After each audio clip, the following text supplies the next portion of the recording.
checked. Stop recording checkbox sir checked. नया Me number dash बनते हैं access सर C हर dash आगे D dash how dash Google Chrome to move to an item. अभी तक की Select the form आपको field क्या dialog. समझ बनी Escape. वही Escape. मैं आज जानना चाहता हूँ, ठीक है ना। अभी तक की आप लोगों Unloading को क्या JAWS. क्या Quit समझ JAWS बनी। dialog. Are you enter? तो Me dash access यहाँ C dash. विकास से ही हम स्टार्ट करते हैं। विकास चलो तुम ही बोलो पहले।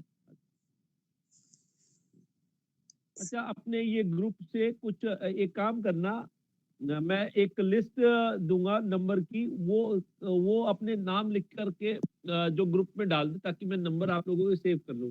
हमारे ग्रुप से कोई एक बंदा लेफ्ट किया है क्या? हेलो, हाँ सर, उनकी एडमिशन कैंसिल हो गई है। कौन है वो?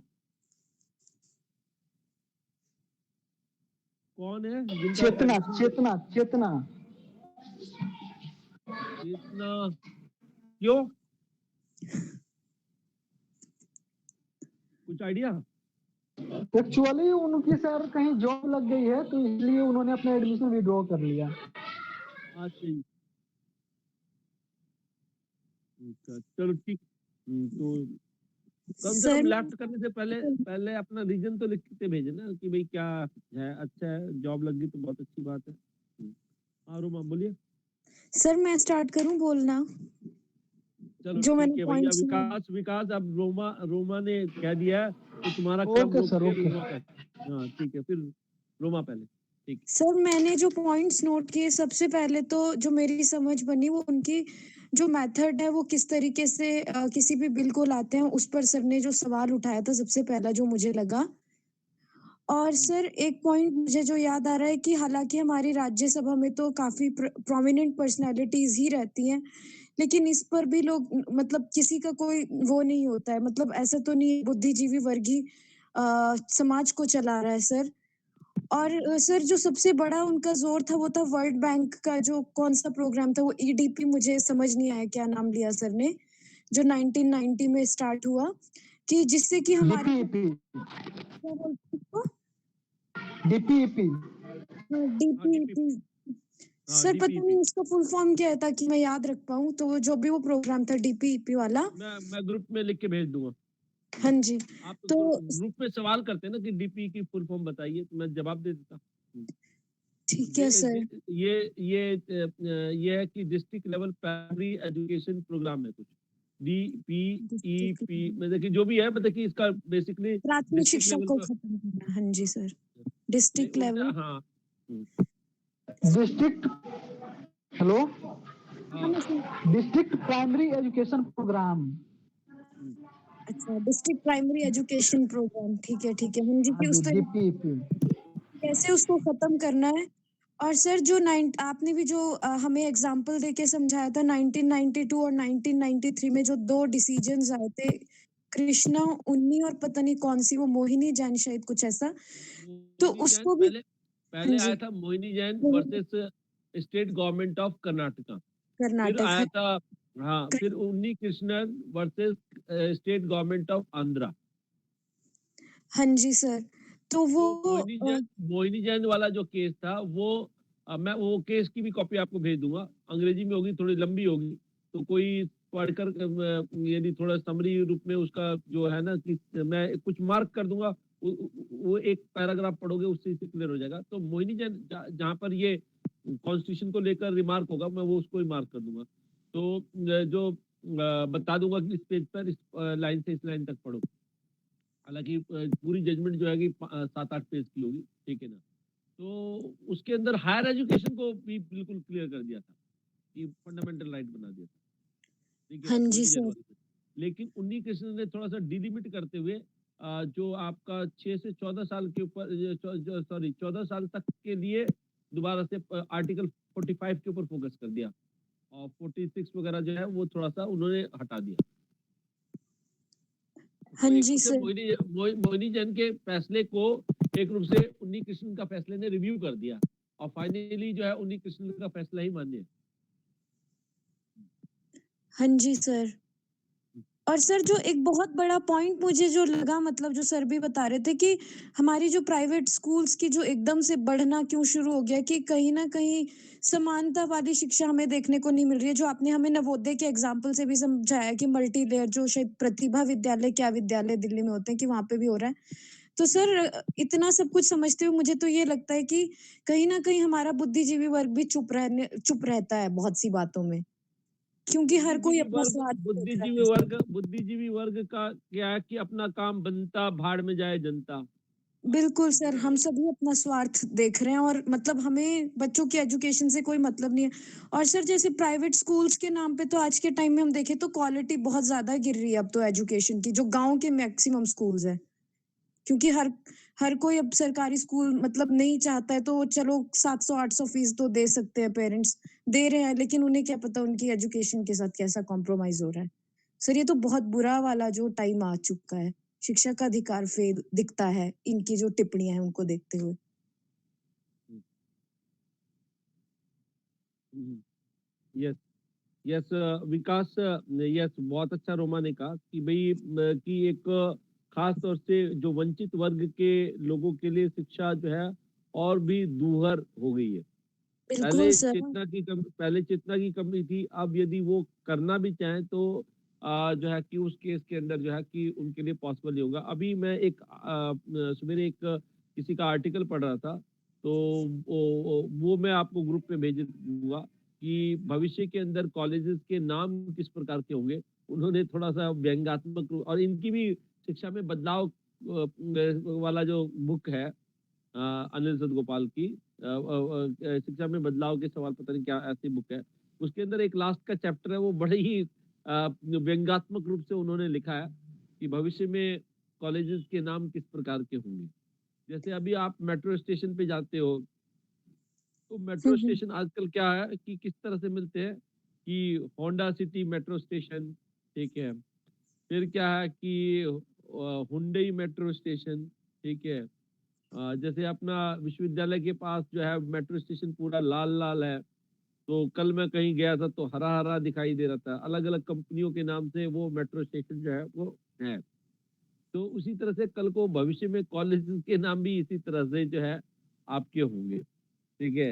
ये उन्होंने बड़ा ही वो इस तरह से है, तो मैं भेजता हूँ आप लोग पढ़ना। खैर वो व्यंग सर जो है हायर एजुकेशन को लेकर है, लेकिन ज़रा गौर करना। यस, सर रोमा तो हाँ, जो बोलो। न्यू एजुकेशन पॉलिसी आई है तो अभी सर ने उसका रिव्यू नहीं किया होगा ना? मतलब अभी तो मैं उसको पढ़ रही हूँ और अब मैं इस समझ से कोशिश करूँगी एनालाइज़ करने की। तो अभी इस पे किसी का आया है इस तरीके का व्यू? नहीं, मतलब जो सारे न्यू वीडियो एजुकेशन पड़े हुए एनएचएम 2020 के, उनके वीडियो बहुत सारे हैं। नहीं, उनके अनिल सदगोपाल की काफ़ी वीडियो है, मैं और भी भेज दूँगा और न्यू एजुकेशन पॉलिसी के ऊपर भी है और बहुत सारे लोगों ने किया है, अलग-अलग लोगों ने लिखे हैं, हमने भी कभी लिखा था, तो मतलब कि काफ़ी लोगों ने अपने-अपने उसके ऊपर एनालाइज़ किया है और मेरा तो साफ कहना ये है कि जो न्यू एजुकेशन पॉलिसी की फॉर्मेलिटी बेशक 2020 में हुई हो, ठीक है, लेकिन ये लागू 2016 से 2014 से आप देखेंगे कि बिल्कुल धीरे-धीरे करके लागू की जा रही है। एकाएक तो नहीं कर सकते, लेकिन धीरे-धीरे करके वो वही सारी चीज़ें जो है पॉलिसी, सारी चीज़ें जो है पावर जो है सेंट्रलाइज़ कर देना, ठीक है? जैसे इन्होंने भी बात की कि भई कैब की जो थोड़ी बहुत एक नाम मात्र की एक लोकतांत्रिक जो गरिमा बची हुई थी, वो भी इस सरकार ने वो क्या है कि बिल्कुल खत्म कर दी। ठीक है। और शायद अब तो उसके सलाहकार प्रधानमंत्री हैं, वो जो सीबीएसई वाले की सर आप बात कर रहे हैं। नहीं सीबीएसई नहीं कुछ नाम है उसका मैं भूल गई। हाँ, हाँ, हाँ।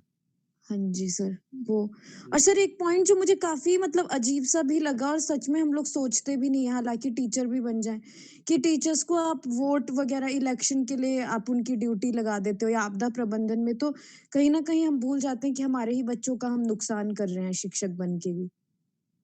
जबकि हाँ, प्राइवेट बिल्कुल। टीचर्स के पास ये चीज़ है ही नहीं, मतलब हुँ। वो तो पूरा सर पढ़ा। राजस्थान में तो गड्ढे भी खुदवाए गए थे शिक्षकों से स्वच्छ भारत अभियान के तहत तालाब साफ करवाए गए। कहीं न कहीं सर ये तो फिर शिक्षकों की नौकरी पे भी खतरा है ना आगे चल-चल के प्राइवेटाइज़ेशन अगर ऐसे होने लग गया शिक्षकों की तो। नौकरी पे खतरा है। दूसरी चीज़ एक जानबूझ के मैंने ये देखा है खासतौर से प्राइवेट स्कूलों के अंदर कि उनकी गरिमा के साथ खिलवाड़ किया जाता है। ठीक है? उनकी गरिमा जो है ना बहुत ही ज़्यादा जो है वो उसके साथ खिलवाड़ किया जाता है।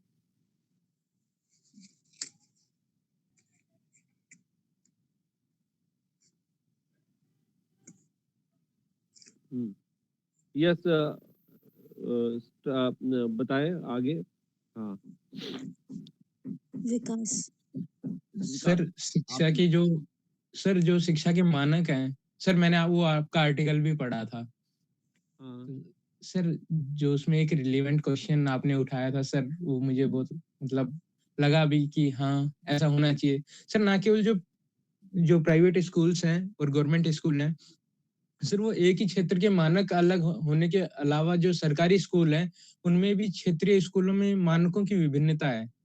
वहाँ भी सबके एक ही मानक नहीं है सर। हाँ, तो बिल्कुल, बिल्कुल, बिल्कुल। शिक्षा को अगर हमें समतापूर्ण गरिमा में बनाना है, तो सर कम से कम वो मानक तो सभी सरकारी स्कूलों में ही समान हो सर। हाँ, पहले तो प्राइवेट सबसे तो पहले बहुत दूर सरकारी की स्कूल बात है। वो वही चीज़ है ना कि 86 की पॉलिसी ने असमान सरकारी स्कूलों के लिए रास्ता खोला ना। तो जी असमान सर। सरकारी स्कूल होंगे तो उसके बाद जो है कि प्राइवेट स्कूलों की असमानता को तो वैसे ही वैधता मिल गई। जी, मेरी बात बिल्कुल समझे? सर। 86 की पॉलिसी से पहले नहीं था ये, ठीक है? 86 की पॉलिसी में ये फर्स्ट टाइम असमान जो स्कूली व्यवस्था जैसे नवोदय को स्थापित कर दी। तो उसी से आपको फिर नवोदय का बना तो उसके बाद प्रतिभा का रास्ता निकल आया। प्रतिभा का रास्ता नज़र आया तो उसके बाद क्या है कि अब दिल्ली गवर्नमेंट क्या है कि अपने 8-10 स्कूल जो है चमका देती है, ठीक है ना?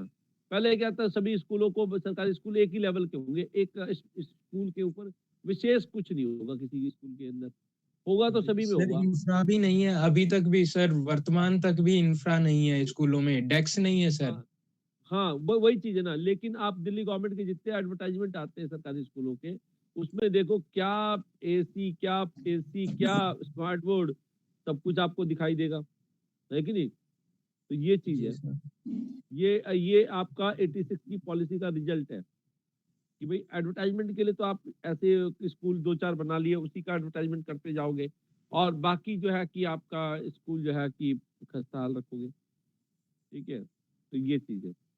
तो हाँ, पहले पहले विकास ने आज जो अपनी बात रखने की इच्छा जाहिर की थी, तो विकास करते हैं फिर हम पंकज आपको सुनेंगे। आप भी जो आर्टिकल जो पढ़ा है उसका भी वर्णन कीजिएगा एंड देन आफ्टर हम बाकियों को क्रम देंगे, ठीक है? सर यस कौन सा विकास। आर्टिकल भेजा था कहाँ पर? मैंने तो नहीं पढ़ा। पंकज जो है उसे जो है ना कि वॉइस में रिकॉर्ड कर देना ताकि नहीं, रोमा भी उसे खुद से मेरे को मैं नहीं, पढ़ नहीं सर वो ग्रुप लूँगी। पे था बाकी वो तो। अरे हिंदी में ग्रुप पे है। था यार। अच्छा ग्रुप में भेज देना पंकज मुझे, मैं पढ़ लूँगी ठीक है। सर।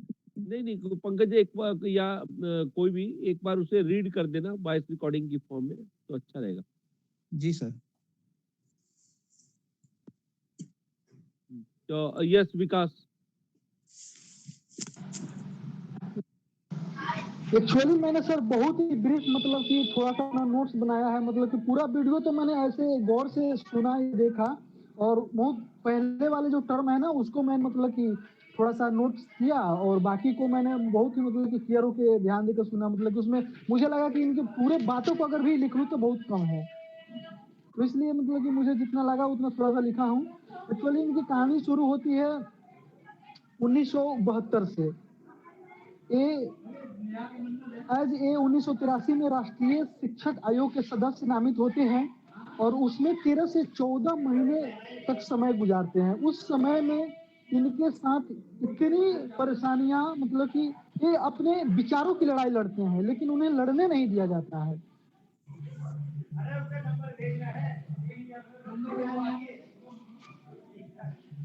1986 की जो शिक्षा नीति में एक वो दिया गया था कि हर 5 साल पे रिव्यू किया जाएगा, तो उसी में इन्होंने अपनी 2 बातें ऐड करनी चाहिए, जिसमें एक था कि नवोदय शिक्षा के खिलाफ और दूसरा था अल्पसंख्यक शिक्षा पर, मतलब कि इन्होंने जो रिसर्च किया था उस दोनों को ऐड करवाना चाहते थे, इनकी जो रिसर्च थी। लेकिन जब वो प्रिंट हो रही थी, जो कि मतलब कि 1986 की जो शिक्षा नीति मतलब कि रिव्यू के बाद जो नया उसमें बदलाव हो रहा था, तो उसमें मतलब कि उनसे मतलब कि बहुत ही दबाव पे मतलब कि उनको ये कहा गया कि आप इसमें से कोई भी जो मतलब कि इनका जो रिसर्च किए थे 2 पे, तो उनमें से एक को बोला गया कि आप एक को बैक कर लीजिए और एक को ही रहने दीजिए। तो इन्होंने बहुत ही मतलब कि इन्होंने सोच में पड़ा गया, लेकिन इन्होंने एक को बैक कर लिया, जिसमें था कि अल्पसंख्यकों के शिक्षा वाला जो चैप्टर जो था, उन्होंने मतलब कि इनको बैक कर लिया। उसमें मतलब कि इतने सारे मतलब कि वो रिसर्च किए थे, अगर वो शायद अगर प्रकाशित होती और जनता के बीच में आती, तो उस समय हो सकता था कि मतलब कि सरकार के ऊपर बहुत सारे मतलब कि आरोप लगते, जिससे सरकार भी गिर सकती थी।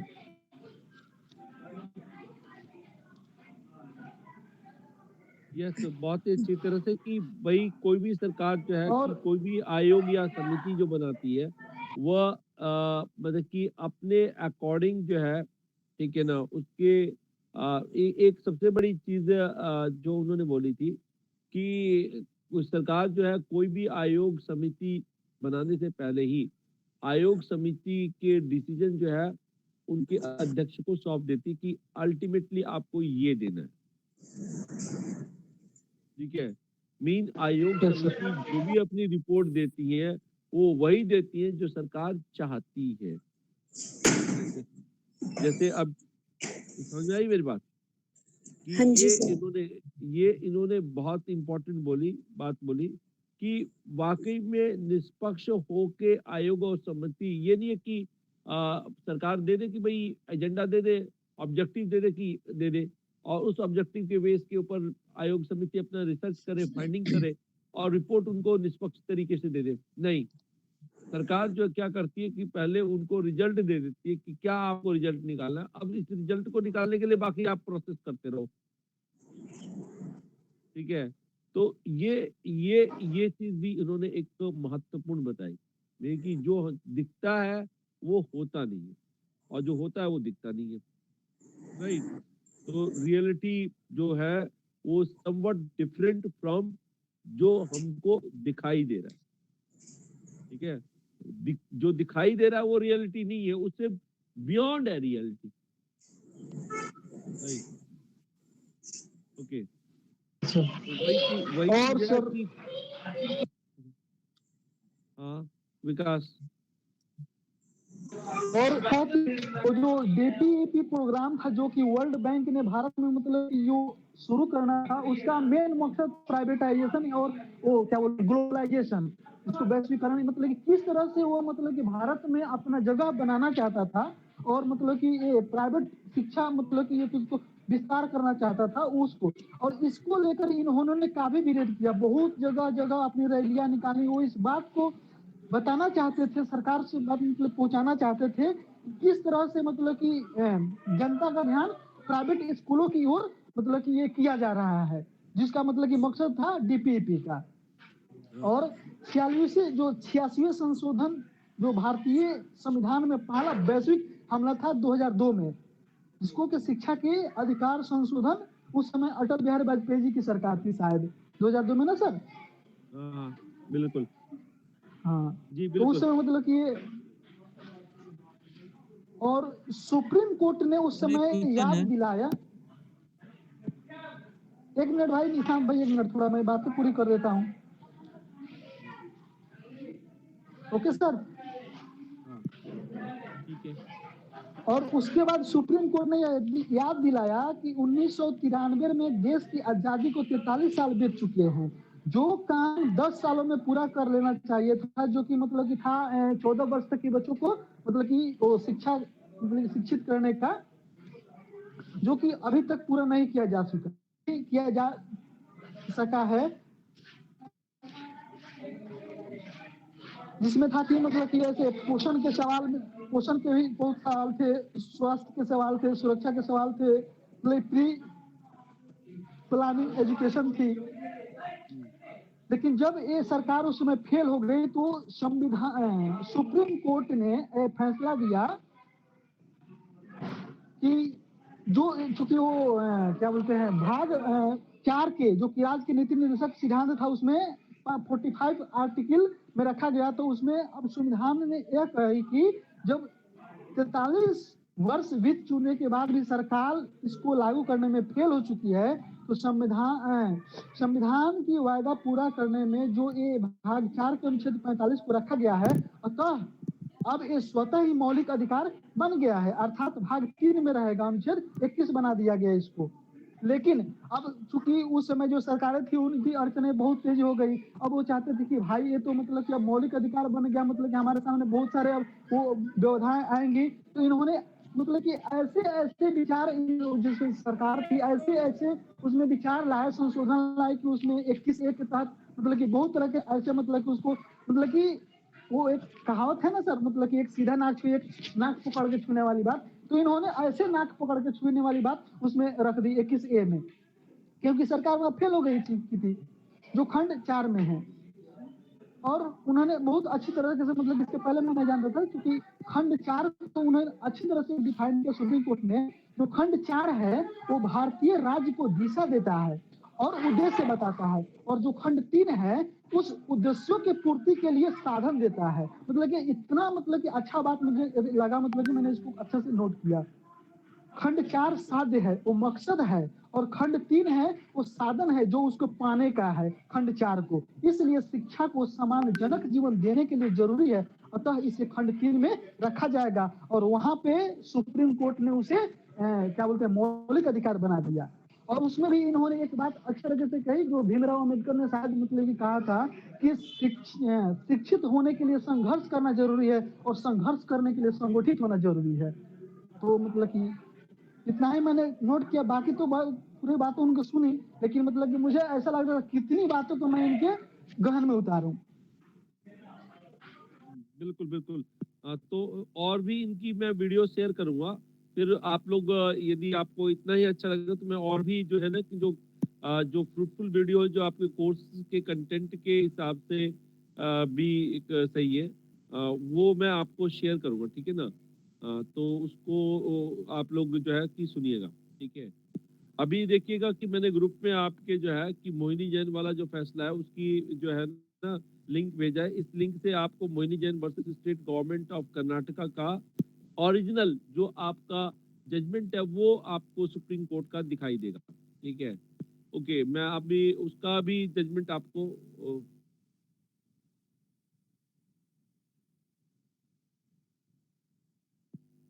हाँ, मैं उसका भी जजमेंट जो है दूसरे वाला जो जजमेंट है क्या कहते हैं उन्नी कृष्णन वाला वो भी भेजूंगा।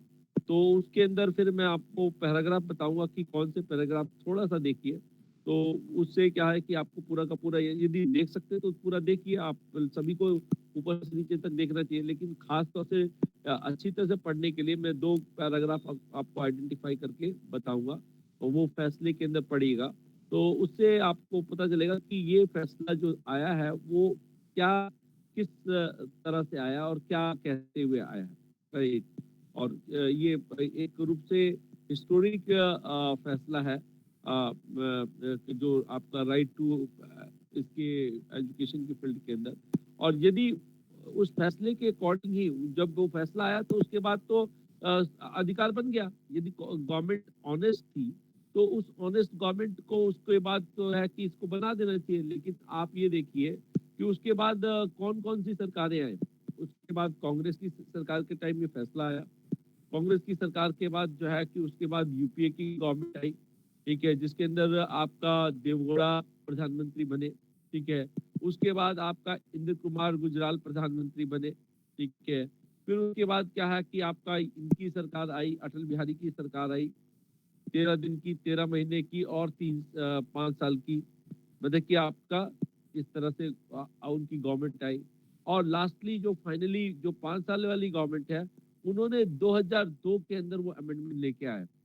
और इन्होंने सभी ने जो है कि आपको मतलब कि अवेयर करने की और वो करने के लिए कहा, लेकिन उसके बावजूद भी जो है कि 2002 के अंदर जो वो फैसला लेके आए, तो उस 2002 के अंदर सॉरी वो अमेंडमेंट लेके आया, किसी भी विपक्षी पार्टी ने इसका खुलकर विरोध नहीं किया, ठीक है। यानी कि एक रूप से सत्ता पक्ष और विपक्ष दोनों के अंदर आम एक सहमति थी, राइट।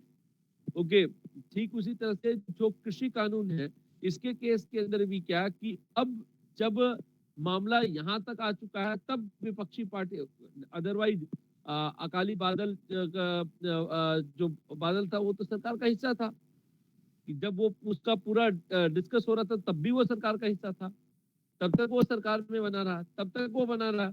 जब पंजाब के अंदर आंदोलन खड़ा हो गया और लोग सड़कों पे निकल के आने स्टार्ट हुए, तब उन्होंने उनको बायकॉट किया, उससे पहले तक तो वो हिस्सा ही रहे।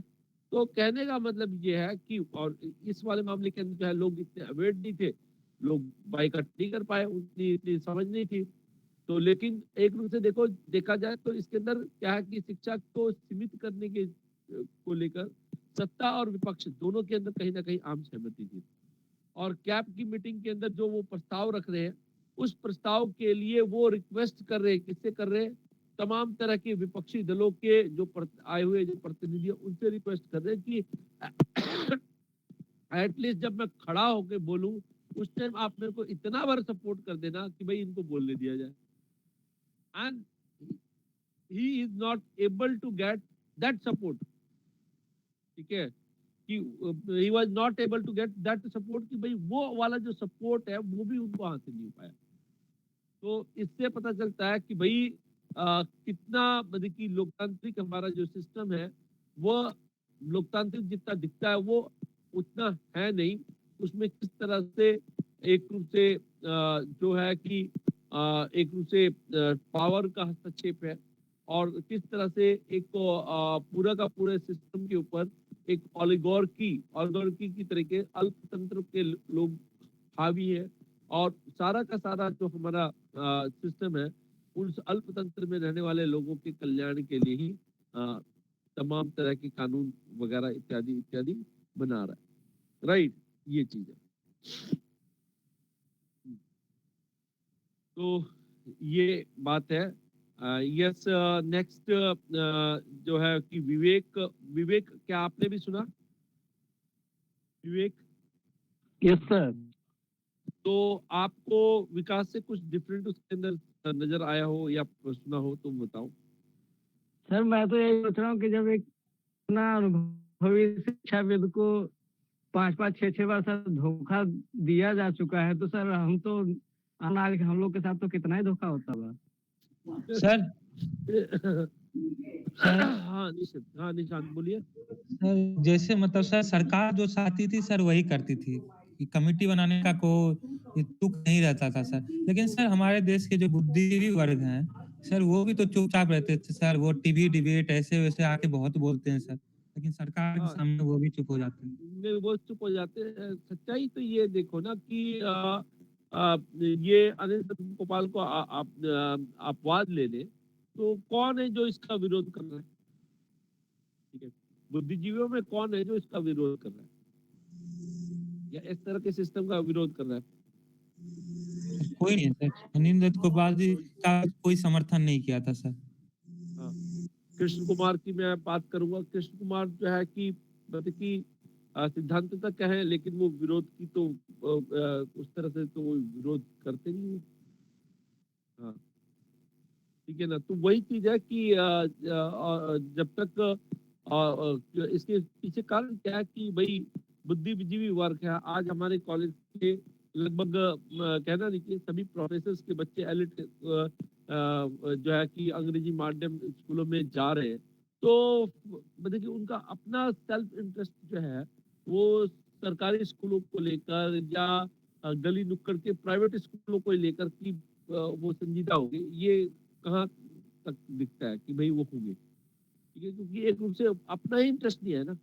वही चीजें नवोदय विद्यालय वाली बात होगी कि यदि सभी के बच्चे एक जैसे स्कूल में जा रहे होते तो सभी यदि अब अपलिफ्टमेंट होगा तो सभी का होगा, राइट, अपलिफ्टमेंट होगा सभी का होगा। तो इस केस के अंदर जो है कि एक जन दबाव बनता, राइट, एक जन दबाव बनता किसके थ्रू बनता कि भाई आपका जो जागरूक लोग हैं वो पहले स्टार्ट करते हो, उसके पीछे पीछे कम जागरूक लोग अपने आप आ जाते हैं। अब क्या कर दिया कि जो जागरूक लोग हैं उनको इतना इंसेंटिव दे रखा है कि भैया सबसे पहली बात है इनकम टैक्स के अंदर छूट दी जाती है। यदि आप प्राइवेट स्कूल के अंदर आपका बच्चा पढ़ रहा है, उसकी फीस की रिसिप्ट लगाते हो, तो आपको इनकम टैक्स के अंदर छूट मिलती है। समझ रहे मेरी बात? तो एक एक रूप से क्या है कि प्राइवेट स्कूलों को प्रमोट करने का काम है ना। हाँ इनकम जी टैक्स की सर। छूट का इनकम टैक्स की छूट का क्या तुक है? Sir but right? Private school में भी तो असमानताएं है ना, जैसे जो हम यहाँ के नहीं, स्कूल्स वही चीज है ना। प्राइवेट प्राइवेट स्कूल के अंदर भी असमानता है। वो तो multi stair layer schooling system है ही।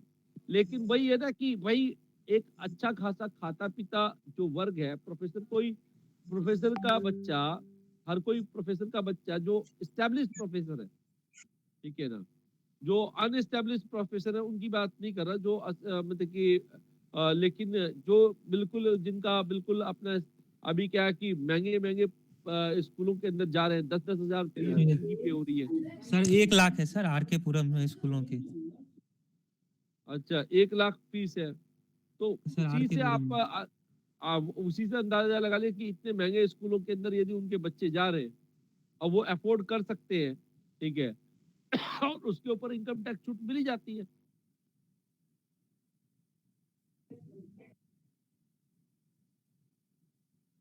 तो ये है कहानी। यस। तो फिर उनका अपना इंटरेस्ट जो है कि सरकार, वो तो नेक नसीहत वाली बात होगी ना, होना चाहिए जी, ठीक है ना। लेकिन हम उसके लिए कोई एफर्ट नहीं कर सकते जी, हम कहीं जाकर बोल नहीं सकते जी, ठीक है, हम आर्ग्यूमेंट नहीं कर सकते जी। तो उसका क्या मतलब कि तो क्या है कि आप मतलब कि आपके बुद्धिजीवी होने का या उससे समाज को क्या लाभ है? ठीक है, आपने मतलब कि पढ़ लिख गए हो, किसके पैसे से पढ़े हो? जनता के पैसे से पढ़े हो। आप लोग पढ़ रहे हो, किसके पैसे से पढ़ रहे हो? जनता के पैसे से पढ़ रहे हो। एक रिक्शे वाला टैक्स देता है, एक जो है कि सब्जी वाला टैक्स देता है, तमाम तरह के लोग जो है टैक्स देते हैं, तमाम तरह के मजदूरी करने वाले जो टैक्स देते हैं, तब जाके आपके कॉलेज के अंदर फंड आता है, ठीक है। वो फंड खर्च करके आपको पढ़ाया जाता है, और पढ़ने के बाद कह दो कि भाई ये मेरी जिम्मेदारी नहीं है कि भाई मैं रिक्शे वाले के हक के लिए बात करूं, हाँ, खोमचे वाले के हक के लिए बात करूं, जो सड़क पे मजदूरी कर रहा है उसके हक के लिए बात करूं। सबसे ज्यादा सर मिडिल क्लास वही सबसे ज्यादा टैक्स देती है सर। ये एक थोड़ा सा बहम के शिकारों की मिडिल क्लास टैक्स देती है। एक्चुअल में क्या है कि डायरेक्ट टैक्स नहीं, इनडायरेक्ट टैक्स जो है आप उठा करके देख लीजिए। तो इनडायरेक्ट टैक्स का बर्डन जो है वो देखिए, हमारा इनडायरेक्ट टैक्स कलेक्शन सबसे ज्यादा है। Yes sir sir. वो आपने वीडियो भेजी थी एक। यस हाँ। सर, क्योंकि डायरेक्ट टैक्स वाले में तो सर कई सारी जैसे जुगाड़ लोग लगा लेते हैं कि कम से कम टैक्स देना पड़े। और जो इनकम टैक्स प्रॉफिट टैक्स बता रहे हैं, मैं बता रहा हूँ कि ये एक रूप से एक्सप्लॉयटेशन के माध्यम से ये तमाम जो है, एक रूप से तो घोषित प्रॉफिट एक अलग चीज है, अघोषित प्रॉफिट जो है, ठीक है, वो एक्सप्लॉयटेशन का नतीजा है लोगों की। यस। यस। पूजा, आपको क्या समझ में आया उस वीडियो को सुनने के बाद? पूजा, पूजा, प्रवीण यादव, प्रवीण यादव,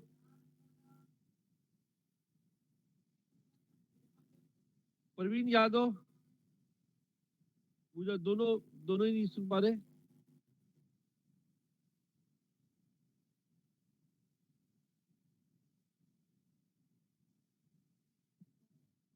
पंकज,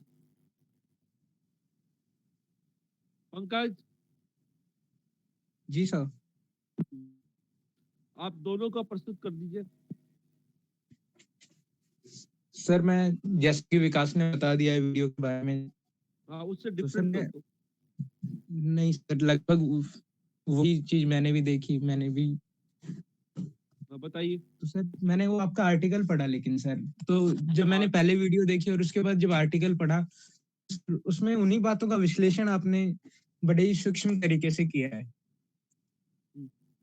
जैसे सर वो जो सर ने बात की थी वीडियो में कि किस तरीके आर्टिकल से बताइए। प्राइवेट, सर मैं वो आर्टिकल पढ़ के सुनाऊं? आर्टिकल हाँ पढ़ दो। जी सर।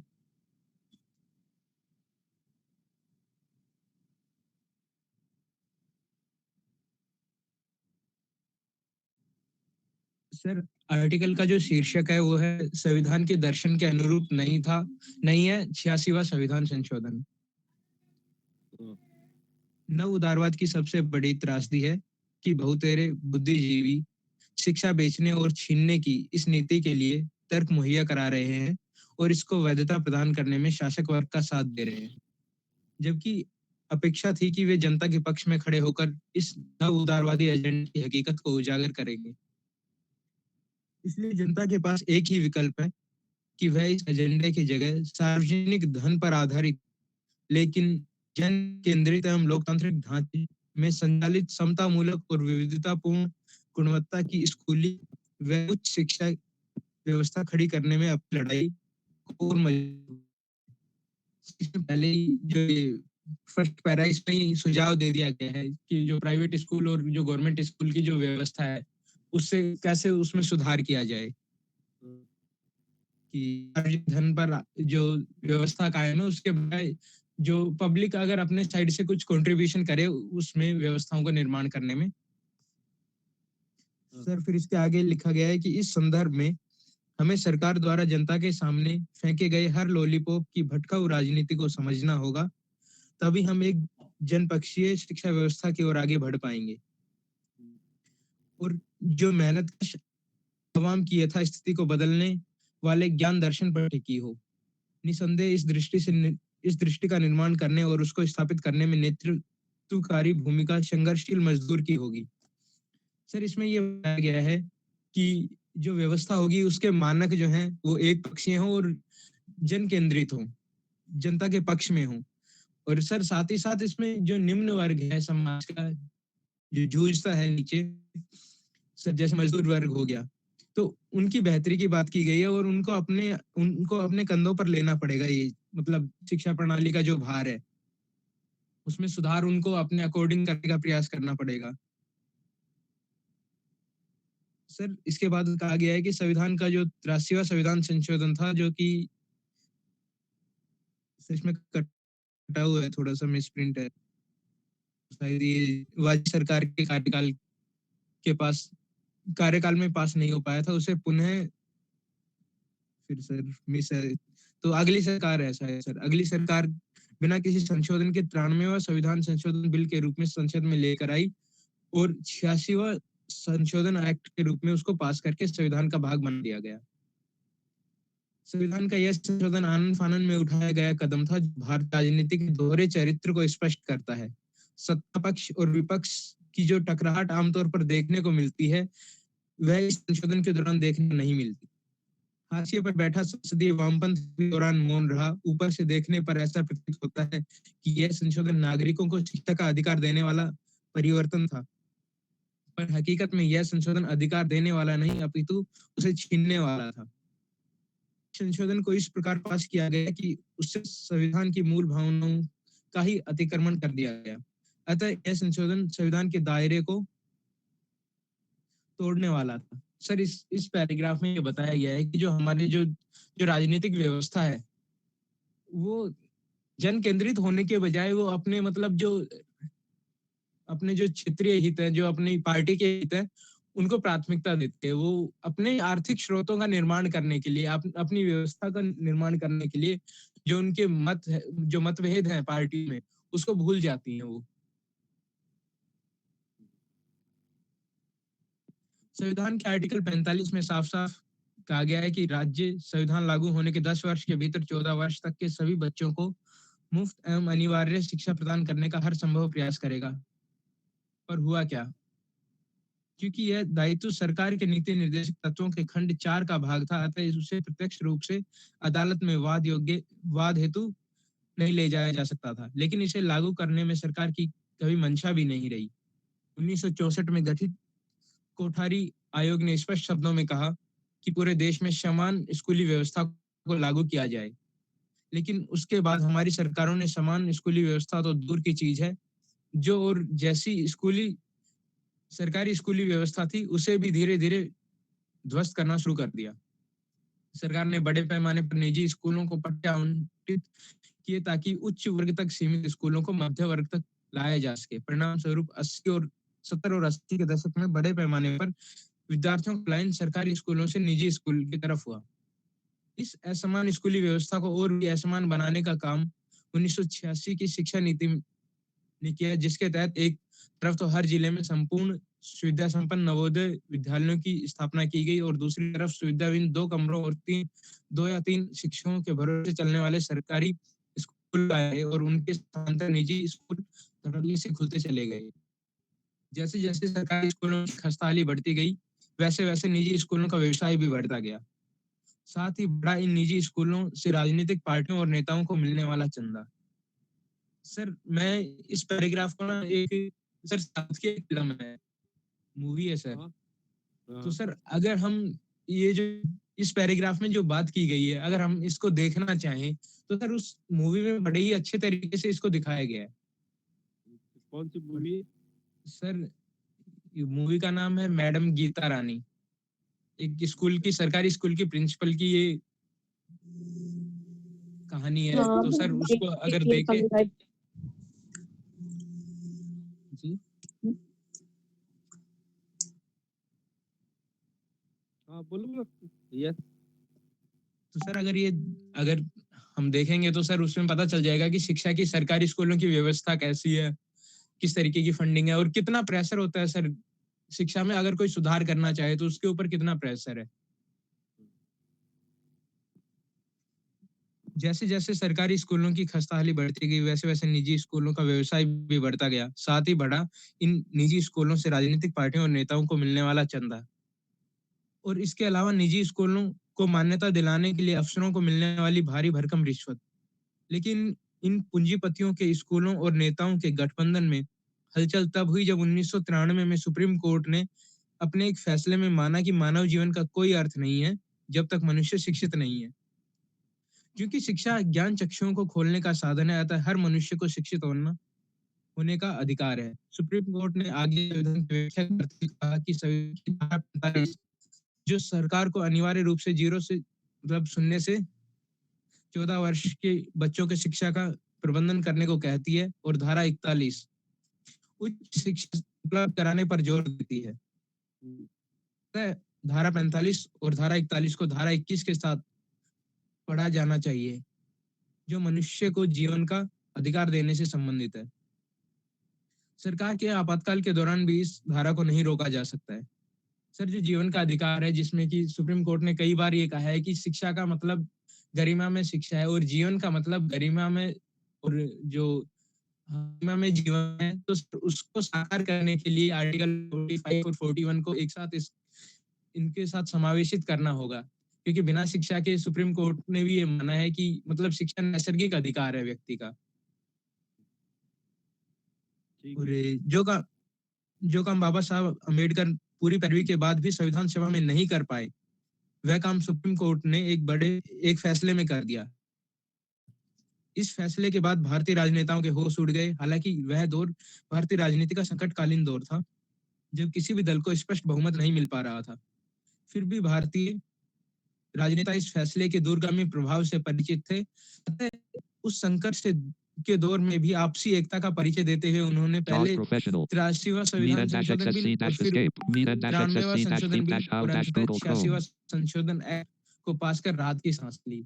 सर ये हमें बता रहे हैं कि भले ही जो राजनीतिक उथल पुथल हो, उसमें भी जो राजनेता हैं वो अपने हित में ही, अपने स्वार्थ पूर्ति के लिए ही काम करते हैं। Alert, are you talking? Your mic is off. Are you talking? Your mic is off. Click the mic to turn it on. Close. ऐसी व्यवस्था करने का प्रयास करते हैं जो राष्ट्र के हित में हो।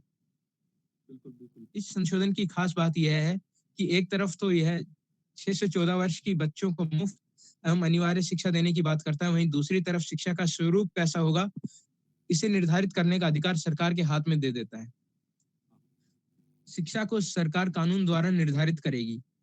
अब फर्ज कीजिए कि सरकार 8 वर्षों तक बच्चों को स्कूल में रखकर शिक्षा के नाम पर माध्यमिक शिक्षा का प्रमाण पत्र उन्हें प्रदान करती है, और लोग ऐसी शिक्षा चाहते हैं जो विद्यार्थियों का सर्वांगीण विकास कर सके, और इस फैसले के विरुद्ध अदालत में अपील करते हैं तो अदालत कहेगी कि संविधान के अनुसार शिक्षा के स्वरूप को निर्धारित करने का अधिकार सरकार के पास है।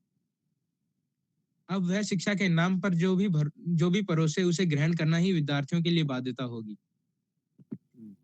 संविधान सामाजिक एवं आर्थिक न्याय पर बल देता है और सामाजिक व आर्थिक न्याय को राजनीतिक न्याय पर वर्चस्व प्रदान करता है।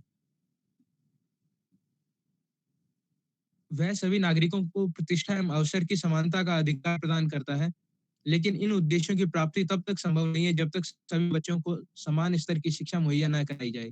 साथ ही साथ मानव जीवन के संपूर्ण विकास के लिए संविधान सरकार को उच्च शिक्षा भी उपलब्ध कराने की व्यवस्था करने पर बल देता है। पर वास्तव में इस संशोधन के द्वारा सरकार ने संपूर्ण शिक्षा व्यवस्था के ऊपर कुठाराघात किया है। समान स्तर की शिक्षा के स्थान पर सरकार ने शिक्षा में असमानता बनाए रखने का कानूनी अधिकार प्राप्त कर लिया है। इसके अलावा सरकार ने शिक्षा के क्षेत्र में निजी शिक्षण संस्थाओं को हर तरह की छूट देते हुए मुनाफाखोरी को जमकर बढ़ावा दिया है। इसके साथ ही सरकार ने शिक्षा की निजी दुकानों में आर्थिक रूप से पिछड़े हुए लोगों के बच्चों को 25% आरक्षण का प्रावधान किया है, जो महज एक ढकोसला है। भारत की 80% Roman EPA has left the meeting. आबादी आर्थिक रूप से पिछड़ी हुई है।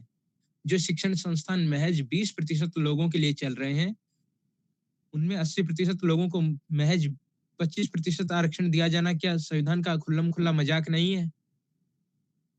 वही निजी स्कूलों में 25% आरक्षण की व्यवस्था लागू करने से साफ मना कर दिया है। दूसरी तरफ 20% लोगों के लिए खुले स्कूलों में भी व्यापक असमानता है।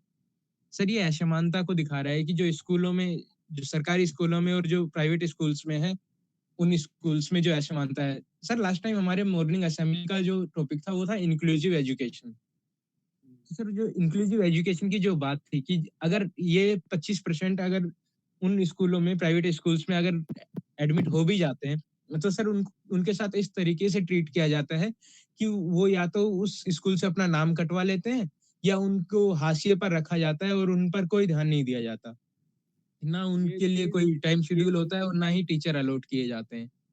और धीरे-धीरे सर वो मैं इसके रिगार्डिंग एक जो है ना कि मेरी वाली बुक के अंदर ना जो प्रिंसिपल के साथ इंटरव्यू है ना, उसमें मिस्टर एक वर्मा है, ठीक है ना? जी सर। जो मैंने English medium system that is अंग्रेजी, और उसका रिकॉर्डिंग मेरे पास अवेलेबल है।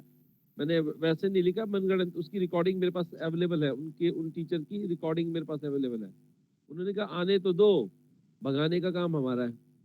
And he is one of the जो पहला प्रिंसिपल है, मेरे ख्याल से नाम नहीं लिखा है मैंने, वैसे ही पहला दूसरा ऐसे लिख रखा है कि नाम गोपनीय रख रखा है। तो वो स्कूल का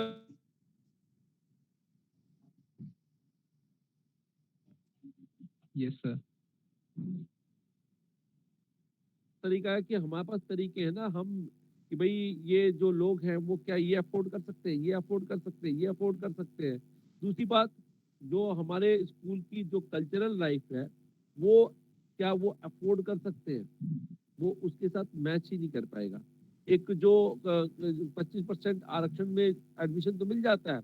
हमारे जो सीआई का जो गेट के ऊपर जो गेटकीपर है वो professor Krishna Roman Kumar EPA has के joined.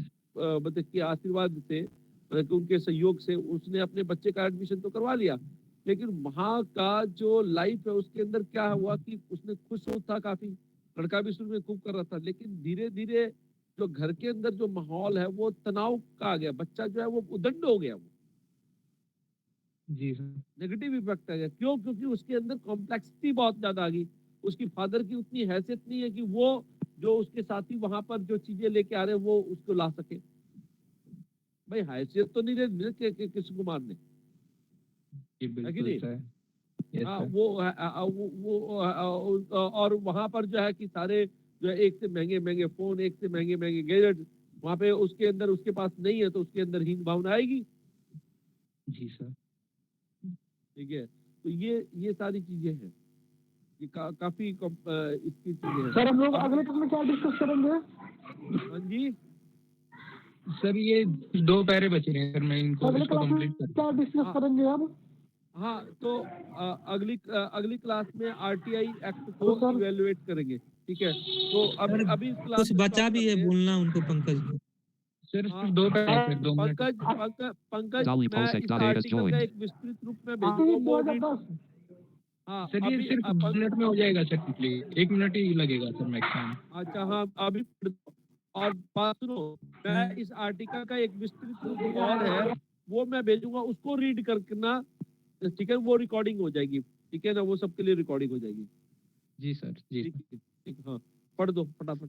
अच्छा कुल मैं मिलाकर ये है। हाँ तुम लोग पढ़ लेना, कर लेना, मेरे को एससीपी संबंधित कुछ इंपॉर्टेंट बात करनी है एक टीचर से, तो मैं निकल रहा हूँ, ठीक है। जी। Mr. कुल Ashwini मिलाकर यह Kumar has कहा जा left the सकता है meeting. कि संविधान के 86वें संशोधन के माध्यम से सरकार ने Escape. शिक्षा के क्षेत्र में गंभीर अव्यवस्था को फैलाने की कोशिश की है। निशांत भाई स्क्रीनशॉट ले लेना है, इससे पहले कि कोई और मतलब निकले। निशांत हाँ भाई स्क्रीनशॉट ले लियो अटेंडेंस के लिए, भेज स्टूडेंट को। ये 1 सेकंड ले लो, अभी सब रहना। गंभीर अव्यवस्था फैलाने की कोशिश की है, इसके माध्यम से लोगों को शिक्षा करने का समान अवसर हरगिज नहीं मिल सकता है। संविधान की मूल भावनाओं का भी अतिक्रमण है। अतः सुप्रीम कोर्ट इसका stand लेते हुए एक्ट को खारिज कर देना चाहिए। सुप्रीम कोर्ट ऐसा करे या ना करे, इतना स्पष्ट है कि सरकार की नीति में ही खोट है। वह पूंजीवादी समाज की जरूरतों के अनुरूप समाज को बनाना चाहती है। अच्छी गुणवत्ता शिक्षा महज उन्हें ही मिल सकती है जो उसे खरीद पाने में सक्षम है। आम नागरिकों को शिक्षा के नाम सरकार घटिया दर्जे की साक्षरता प्रदान करने का व्यवस्था करने में लगी है।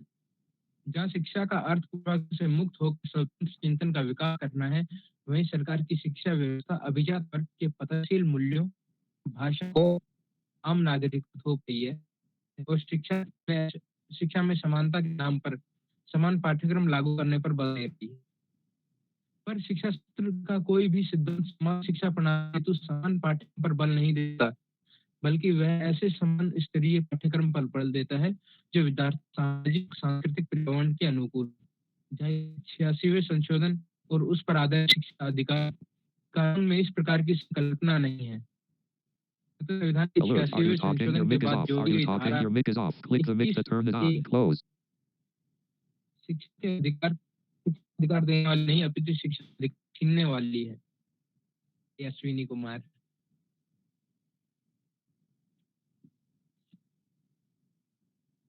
Ops 26 Alt F5.